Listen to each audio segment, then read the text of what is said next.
তুমি একটা পিচ্চি মেয়ে, তুমি বিয়ের কি বুঝবে? আমার সকল কাজ কি তুমি পারবে? তোমার তো বিয়ের বয়স হয়নি, তাও তুমি বিয়ে করতে পাগল হয়ে গেছো কেন? পিচ্চি মেয়েটি তখন বলল, আপনার স্ত্রীর থাইকা আমি বেশি পারব। আপনার কতটুকু ক্ষমতা আছে আমার তা দেখার আছে। আমি পিচ্চি মেয়ের মুখে এরকম কথা শুনে অবাক হয়ে গেলাম। একটা বাচ্চা মেয়ে বলে কি? মেয়েটা আরও বলল, আপনি আমায় বিয়ে করে দেখেন আমি কি করি। আমি তখন পিচ্চি মেয়েটাকে বললাম, ঠিক আছে, তাহলে আমি বিয়ের আগে তোমার একটা পরীক্ষা নিতে চাই। যদি পাশ করো তাহলে আমি তোমায় বিয়ে করব। মেয়েটা বলল, আপনার যে কোনো পরীক্ষায় আমি পাশ করতে পারব। তারপর আমি পিচ্চি মেয়েটাকে নিয়ে হোটেলে গেলাম। পিচ্চি মেয়েটা রাতে আমার সাথে। আমার তো বিশ্বাস হচ্ছে না।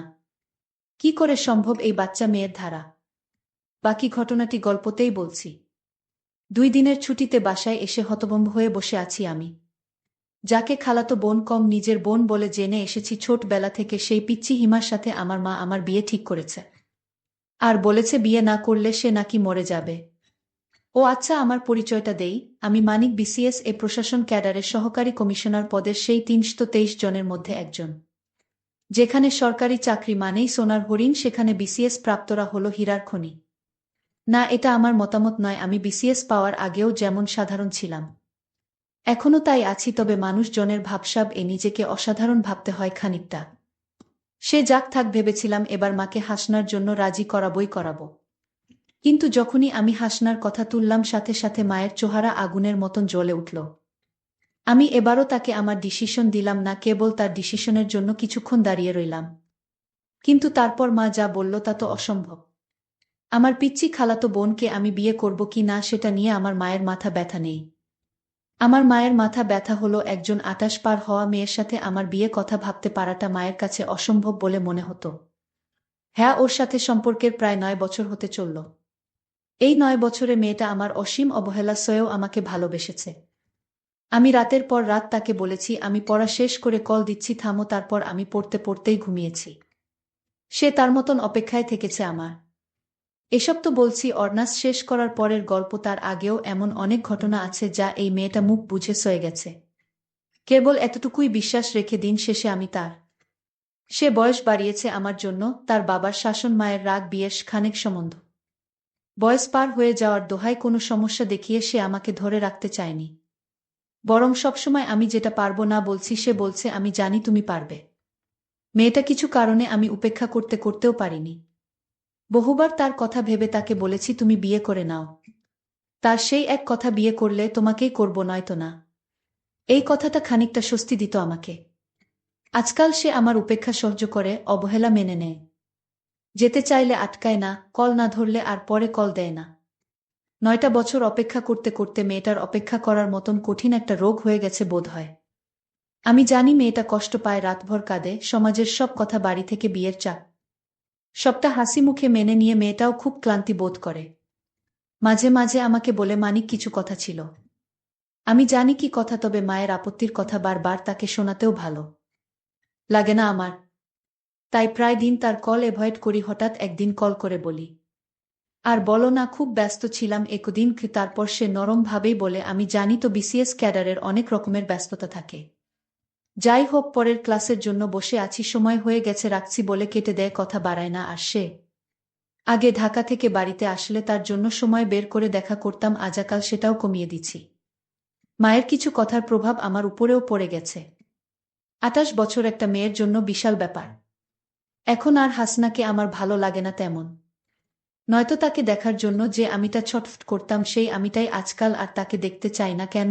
নাকি টাকা ইনকাম আর ক্যারিয়ার হওয়ার পরে মানুষের চিন্তা ভাবনা আচমকাই বদলে যায়?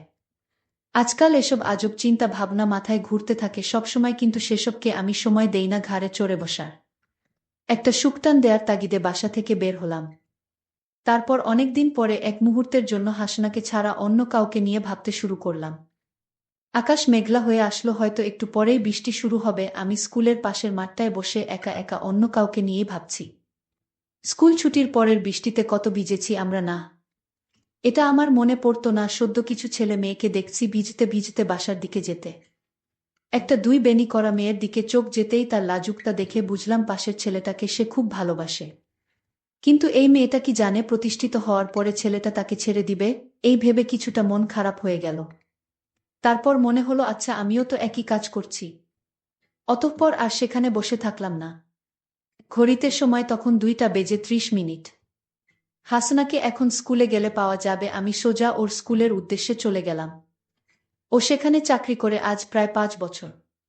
গেটের সামনে রিকশা থামতেই হাসনার সাথে আমার চোকাচোকি হলো।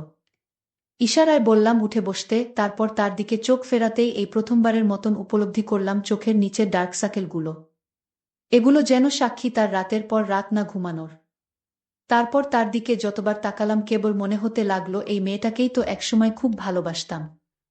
এর জন্যই তো পাগলামো করতাম, তাহলে পাশাপাশি রিকশায় বসেও আজ আমাদের এত দূরত্ব কেন? হাসনা এখন আর আমার সাথে কথা বলা, দেখা করা, ফুচকার আবদার এসবের জন্য জেদ করে না কেন? রিকশাটা হাসনার বাড়ির সামনেই থামাতে বললাম, ও কিছুই বলল না, নেমে গেল। আমি বললাম আজ সন্ধ্যায় রিকশায় ঘুরব, নীল শাড়িটা পরে রেডি থেকো, নিতে আসব। ও এবার মুচকি হেসে বলল অপেক্ষা করব, তারপর বাড়ির ভিতরে চলে গেল। আমি বাসায় এসে একটা ঘুম দিলাম, কারণ আপাতত মাথা কাজ করছে না, একটা ঘুম দরকার। প্রায় 8টা বাজে, ঘুমের ভাবটা কাটতেই আবারও ফোন বাজতে লাগলো। ফোন ধরেই বললাম বলো। এমন কেন করো মানিক? কি করলাম? তোমার আসার কথা ছিল না? সরি ঘুমাচ্ছিলাম, 10টা মিনিট আসতেছি বলে কেটে দিলাম। তারপর হাসনার দেয়া খুব পছন্দের সাদা পাঞ্জাবিটা গায়ে দিলাম। ঘর থেকে বের হতেই মায়ের সামনে পড়লাম। তারপর মা বলল ফকিরের বাচ্চা, এত কাপড় থাকতে ওই ফালতু মেয়ের দেয়া পাঞ্জাবিটাই তোর গায়ে দেয়া লাগবে কেন? কোথায় যাওয়া হবে? না তোর বাসায় মানুষ আসবে, একটু পরেই বের হোস না। টেবিলে প্লেট রাখতে রাখতে এসব বলল মা। আমি বললাম বড় আপা আসবে নাকি? মা বলল তোর খালারা আসবে, তোর তো ছুটি নাই, তাই আজকে রাতেই বিয়ের সবটা করে নিতে চায়। আমি অবাক হলাম, তবে কিছু বললাম না। আবার রুমে এসে কিছুক্ষণ বসে থাকলাম। তারপর হাসনাকে কল দিয়ে বললাম নিয়ে বের হও, আর তোমার ভোটার আইডিটা একটু দরকার আছে, নিয়ে এসো মনে করে। ও বিশেষ কিছু জানতে চাইল না, বলল আচ্ছা। তারপর আমি এখন ওকে নিয়ে কাজী অফিসে বসে আছি। কাগজপাতি ঠিক হলেই আমরা বিয়ে করব। হাসনার চোখে হীরের চেয়ে বেশি ঝলকানি, আজ যেন ওকে একটু বেশিই সুন্দর লাগছে। একদম হুরদের চেয়েও বেশি সুন্দরী। বিয়ে পাত চুকিয়ে আমি হাসনাকে নিয়ে বাড়ি ফিরলাম। দরজায় দাঁড়াতেই সবাই আমাদের দেখে হতরম্ব। মা ওকে দেখেই যা নয় তা বলা শুরু করে দিল। বড় আপা এগিয়ে এসে হাসনাকে বাড়ির ভিতরে সোফায় নিয়ে বসালো। তারপর বলল এতদিনে একটা কাজের কাজ করেছিস ভাই। মা আপার কথায় অগ্নিমূর্তির ন্যায় বিগড়ে গেল। তারপর আবারও হাসনাকে বকতে লাগলো। তখন আমি বলা শুরু করলাম, মা এই যে তোমার বড় মেয়ে, তার বয়স কত করে বিয়ে দিয়েছিলে যেন? 27, তাও নাকি আপা তোমার কাছে ছোটই ছিল? পাড়া প্রতিবেশী কিছু বললে তার উপরেও ঝাঁপিয়ে পড়তে না করনি, অথচ আপার কত কত সম্বন্ধ ফিরে গেছে, মনে আছে তোমার? তবুও তুমি বলতে আমার মেয়ে এখনো বুড়ি হয়নি, ওর আরো ভালো ঘরে বিয়ে দিব। তারপর একদিন আপার বিয়ে হয়ে গেল। তখনও তোমাকে বলতে শুনতাম মেয়েটাকে আরো কিছু দিন রাখতে পারতাম। তোমার মেয়ে 28-এও তোমার কাছে খুকি ছিল, অথচ কথাটা যখন তোমার ছেলের ঘাড়ে এসে পড়ল, তখন অন্যের মেয়েটা বুড়ি। আজকে যদি আমি ভালো পজিশনে না থাকতাম, ভালো টাকা স্যালারি না পেতাম, তখনও কি তোমার মতবাদ এমনই থাকতো? কই, আজ থেকে 5 বছর আগে যখন ওকে তোমার সাথে পরিচয় করিয়ে দিলাম, তখন তো তুমিই ওকে বলেছিলে এমন চাঁদ মুখকে কেউ পছন্দ না করে থাকতে পারে। তাহলে আজকেন সেই পছন্দের মেয়েটাকে তোমার কাছে বুড়ি অসুন্দর লাগে?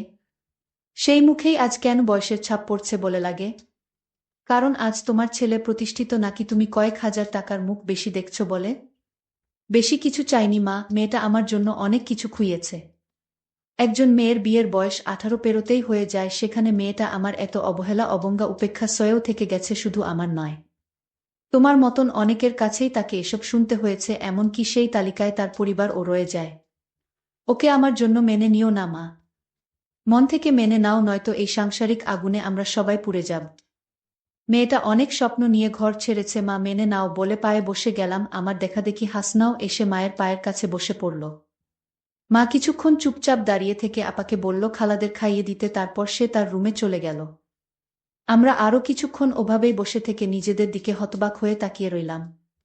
প্রায় 6 মাস কেটে গেছে বিয়ের, এখন আর আমি হাসনাকে অবহেলা করি না। হাসনা আবারও আগের মতন বকবকিয়ে দিনভরের গল্প শোনায়। মা কি বলল কি করল, আমি প্রায় বলি ঢাকায় আসো সংসার করি, তার এক কথা আমার সংসার ফেলে যাওয়ার জো আছে। মা একটু ১৯-২০ হলেই হাসো না মা, কই গেলি বলে বাড়ি মাথায় তুলে রাখে। তেলচুন পান সব কিছুতেই আমি, তাহলে বলো এমন সংসার ছেড়ে কোথাও যাওয়া যায়? আমি কেবল হাসি আর ভাবি এই মেয়েটাকে ঠকালে আমি যে নিজেই ঠকে যেতাম। তার কিছুদিন পর আমার খালা বাড়িতে এসে জোরে জোরে চিল্লাতে লাগলো আর বলতে লাগলো, আমার মেয়ের সাথে বিয়ের কথা ছিল, আর আজ তোমার ছেলে একটা বুড়ি মেয়েকে বিয়ে করে এনেছে। এ আমি কিছুতেই মেনে নিতে পারি না। আমার মেয়ে কি কম সুন্দর নাকি? এবার লেখাপড়ায় 2 পয়েন্ট পাইছে, হয়তো তার বয়স কম দেখায়, বাচ্চা মেয়ে তো কি হয়েছে? এর চাইতো কম বয়সী মেয়েরা কি সংসার করতেছে না? খালার মুখে এরকম কথা শুনে আমি অবাক হয়ে গেছি। আমার মাকে বলছে, তুই বোন হয়ে আমার সাথে এরকম বেইমানি করতে পারলি? মা বলল, আমি তো বেইমানি করিনি। আমার ছেলে ভালোবেসে বিয়ে করেছে। আমার ছেলের পছন্দের বাহিরে তো আমি কিছু সিদ্ধান্ত নিতে পারি না। খালা বলল, তাহলে আগে কেন কথা দিয়েছিলে? এখন তো আমার মেয়ে দানাপানি ছেড়ে মরতে বসেছে। মা বলল, এখন আর কি করার আছে আমার বলতো? তোর মেয়েকে বুঝা। খালা বলল, আমার মেয়ের যদি কিছু হয় তাহলে আমি কিন্তু মা ছেলে কাউকে ছাড়ব না। খালার মুখে এরকম কথা শুনে আমি একটু চিন্তায় পড়ে গেলাম। আমি জানি খালা এখন আমার বড় চাকরি হয়েছে তো, তাই আর লোকটাকে সামলাতে পারছে না। আমি এসব ভাবতে লাগলাম। আমার মাকে বললাম, মা তুমি কিছু চিন্তা করো না, তোমার বোনের পিচ্চি মেয়েকে আমি সব বুঝিয়ে বলবো। আমি আশা করছি সব ঠিক হয়ে যাবে। মা বলল, তাই যেন হয় বাবা। মেয়েটা যদি কিছু করে বসে তাহলে তো তোর উপর ঝামেলা হতে পারে। আমি বললাম, মা এ নিয়ে তুমি কোনো চিন্তা করো না, কিভাবে কি করতে হয় আমার সব জানা আছে। তারপর একদিন খালার পিচ্চি মেয়েটা হঠাৎ আমাদের বাড়িতে আসলো। আমি তাকে বললাম, আসো তুমি আমার ঘরে আসো। পিচ্চি মেয়েটা আমার রুমে আসলো। আমি তাকে বসতে বললাম, দেখলাম মেয়েটা কাঁদছে। আমি বললাম, এই মেয়ে তুমি কাঁদছো কেন? মেয়েটা বলল, আমি আপনাকে ভালোবাসি তাই। আমি বললাম, তোমার কি ভালোবাসার বয়স হয়েছে? আর তোমার বিয়ের বয়স হয়নি, এখনই বিয়ের জন্য এত পাগল হয়েছ কেন? পিচ্চি মেয়েটা বলল, আপনার স্ত্রীর চাইতে আমি আপনাকে বেশি সময় দিতে পারবো। আমার বয়স কম হলেও বিয়ের সকল কার্যক্রম চালিয়ে যেতে পারবো। আমি তো এই পিচ্চি মেয়ের কথা শুনে অবাক হয়ে গেলাম। ছোট একটা মেয়ে বলে কি? তার মাথায় তামায়ে কি ভূত চাপিয়ে দিচ্ছে নাকি? আমি তখন পিচ্চি মেয়েটাকে বললাম, আচ্ছা ঠিক আছে, তুমি কিছুদিন অপেক্ষা করো, আমি তোমায় বিয়ে করব। তুমি হবে আমার দ্বিতীয় স্ত্রী, এতে কি তোমার আপত্তি আছে? পিচ্চি মেয়েটি বলল, আমি শুধু আপনাকে চাই। বিয়ের 1 মাস পর আমায় বিদায় দিয়ে দিয়েন। তাও আমাকে বিয়ে করুন, নইলে আপনাকে ছাড়া আমি বাঁচতে পারবো না। পিচ্চি মেয়ে এসব কি বলে 1 মাস পর চলে যাবে? তাও তাকে বিয়ে করতে হবে? আমি তো কিছুই বুঝতেছি না। মেয়েটির মাথায় কি সমস্যা আছে নাকি? আমি মেয়েটাকে বললাম, তোমার 1 মাস হলেও চলবে। আর তুমি কিন্তু ছোট, তুমি আমার সকল চাঁদোয়া পূরণ করতে পারবে কি? পিচ্চি মেয়েটা বলল, একবার আপনার দায়িত্ব দিয়ে দেখেন আমি পারি কিনা। মেয়েটির প্রত্যেকটা কথা আমার কাছে অদ্ভুত বলে মনে হচ্ছে। পিচ্চি মেয়ের মুখে এসব কথা মানায়? আমি বললাম, ঠিক আছে, আমি তোমাকে পরীক্ষা করতে চাই। মেয়েটা বলল, কি পরীক্ষা করবেন? আমি বললাম, আমি যে তোমাকে বিয়ে করব সেটা আপাতত আমার স্ত্রীকে জানানো যাবে না। বিয়ে হয়ে গেলে পরে জানলে কোনো সমস্যা নাই, কিন্তু আগে যদি তুমি আমার পরীক্ষায় পাশ করতে পারো তাহলে আমি তোমাকে বিয়ে করতে পারবো। মেয়েটি বলল, কি পরীক্ষা? আপনি যে পরীক্ষা দিবেন সেই পরীক্ষায় আমি পাশ করতে পারবো। আমি বললাম, তাহলে তুমি আমার সাথে একদিন দূরে কোথাও যেতে হবে। সে বলল, আপনি জেনে বলবেন সেখানেই যাব। আমি বললাম, তাহলে তোমায় নিয়ে পটুয়াখালী যাব ঘুরতে। সে খুশি হয়ে বলল, ঠিক আছে। আমি পরের দিন তাকে পটুয়াখালী ঘুরতে নিয়ে গেলাম। তারপর রাত হলো, আমরা একটা হোটেলে উঠলাম। তারপর আমি বললাম, আজ রাতেই তোমার পরীক্ষাটা নিবা? আমি বললাম, আচ্ছা তুমি আমায় সত্য করে বলো তো, তুমি কি কাউকে ভালোবাসো? সে বলল, বাসি আপনাকে। আমি বললাম, এটা মিথ্যা। তুমি অন্য একটা ছেলেকে ভালোবাসো, তাই না? সে বলল, না, আমি আপনাকে ছাড়া কাউকে ভালোবাসি না। তারপর যে ছেলেটি তাকে পাগলের মতো ভালোবাসত সেই ছেলেটিকে আমি ডাক দিলাম। দিদার, তুমি আসো তো। দিদার, তুমি সব খুলে বলো। দিদার বলল, স্যার, আপনার খালাতো বোন আমায় পাগলের মতো ভালোবাসত, কিন্তু আপনার যখন বড় চাকরি হয়ে গেছে তখন আপনার খালা তাকে আপনার কাছে বিয়ে দিতে চায়। আপনার খালা বলল, দরকার হয় একদিনের জন্য ওকে বিয়ে কর। কারণ তার সম্পত্তির ভাগ আমি চাই। আপনার খালা একজন লোভী মানুষ। আমি তখন পিচ্ছি মেয়েটাকে বললাম, এসব কি বলেছে ছেলেটি? পিচ্ছি মেয়েটি বলল, আমার কোনো দোষ নাই, সকল দোষ আমার মায়ের। কারণ আমি মায়ের পরামর্শে আমি আপনার সাথে বিয়ের নাটক করতে বাধ্য হয়েছি। আপনি আমাকে ক্ষমা করে দেন। আমি পিচ্ছি মেয়েটাকে বললাম, আমি তোমায় মাফ করতে পারি, তবে আমি তোমাকে 2 বিঘা জমি তোমার নামে বিক্রি করে দিলাম। আর সেই টাকাটা দিয়ে তোমরা দুজন বিয়ে করে সুখে থাকো। আমি বুঝি ভালোবাসার কি মর্ম। পিচ্ছি মেয়েটি বলল, আপনি আমাকে ক্ষমা করে দেন। বন্ধুরা, আজকের গল্পটি কেমন লাগলো তা অবশ্যই কমেন্ট করে জানাতে ভুলবেন না। আর এরকম নতুন গল্প পেতে আমাদের চ্যানেলটিকে সাবস্ক্রাইব করে পাশে থাকবেন। ধন্যবাদ।